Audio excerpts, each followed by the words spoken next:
ओम नमो नारायणाय। प्यारे बंधुओं, स्वागत है आपका ब्रह्म मंडल संस्थान सरोज देवाई। तो आज हम आपको सुनाने जा रहे हैं कि एक दुष्ट ब्राह्मणी का कैसे उद्धार हुआ कार्तिक मास में स्नान करने से। तो एक द्राविड़ नाम का देश था, वहाँ बुद्ध नाम का एक ब्राह्मण रहता था। तो ब्राह्मण की पत्नी बहुत व्यभिचारिणी थी, कभी भी अपने पति को सुख नहीं दिया। जब भी कभी पति की सेवा पत्नी नहीं करती है और दुष्ट कर्म करती है तो उसके पति की आयु धीरे धीरे कम होती जाती है। तो जब उसके पति की आयु क्षीण हो गई, पति स्वर्ग सुधार गया, तो उसके जाने के बाद भी उसने कभी भी भगवान का नाम नहीं लिया या अपने चरित्र को सुधारा नहीं। तो क्या हुआ, वह दूसरों के अन्न पर अपनी पालन पोषण करने लगी। कभी भी उसने अपने पकाए हुए अन्न को नहीं खाया, भिक्षा मांग कर लाना, भिक्षा से खाना और जो गलत वस्तुएं उनका इस्तेमाल करना। तो जब उस औरत को चरित्र से गिरा हुआ देखा तो उधर से एक ब्राह्मण बहुत भक्ति भाव वाले वहाँ से गुजर रहे थे। तो उन्होंने देखा कि ये औरत इतनी व्यभिचारिणी है, इतनी गर्त में गिरी हुई है। तो उन्होंने उसको कहा, ये मूर्ख, ये तुम क्या कर रही हो?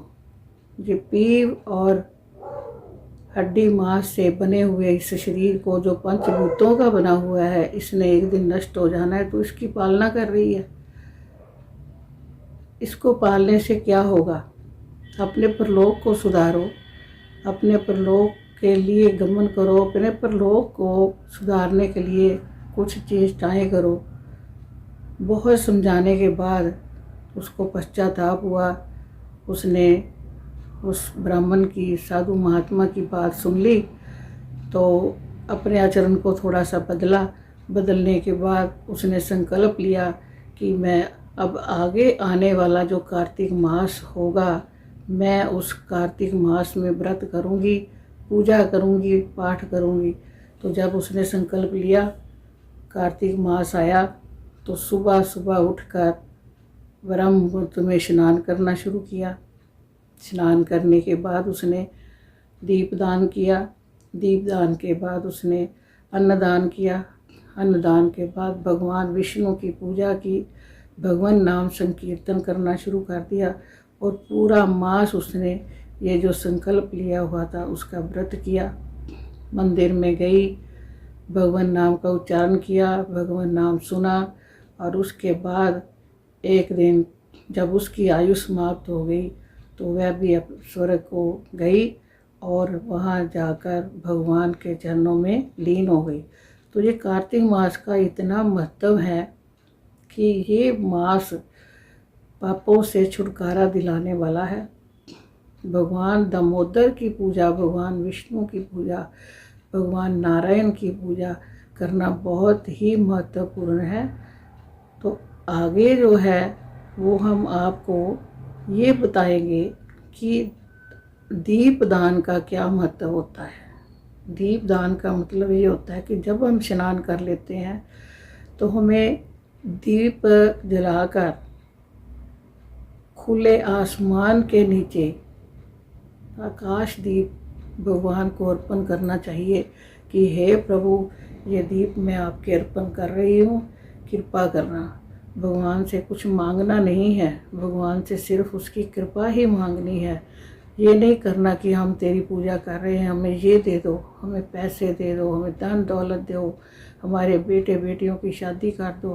कभी भी भौतिक चीज़ों की मांग अपने प्रभु से नहीं करनी चाहिए, क्योंकि वो जो वस्तुएं हैं वो हमें अपने कर्मानुसार ही मिलनी है। भगवान से ज़्यादा मांगेंगे तो कुछ नहीं मिलने वाला है, वो तो मिलना नहीं है। और जो हम अपनी भक्ति करके भगवान से मांगते हैं तो वो तो हम करते ही गलत है, भक्ति भी जाती है और मांग कर भी हम अपनी भक्ति को समाप्त कर लेते हैं, क्योंकि मिलना वही है जो हमारे कर्मों में है। तो कर्म आप करें, कर्म पर आपका अधिकार है। अगर भगवान आपको चाहेंगे तो वो आपका उद्धार अपने आप कर देंगे। उनके द्वार पे, उनके चरणों में अपने सिर को झुकाते रहिए। किसी ना किसी दिन वो आपको ज़रूर देखेंगे कि मेरे चरणों में कौन पड़ा हुआ है, कौन मुझे इतना प्रेम कर रहा है। तो आपकी किस्मत को वो स्वयं ही बदल देंगे। तो ऐसा जो है वो हमारी प्रार्थना है आप सबसे। आप सुबह उठें, ब्रह्म मुहूर्त में स्नान करें और ये कमाई करने का, और ये भगवान के नाम की कमाई करने का ये जो समय है, इसको व्यर्थ ना गवाएं। ओम शांति शांति शांति ही ओम।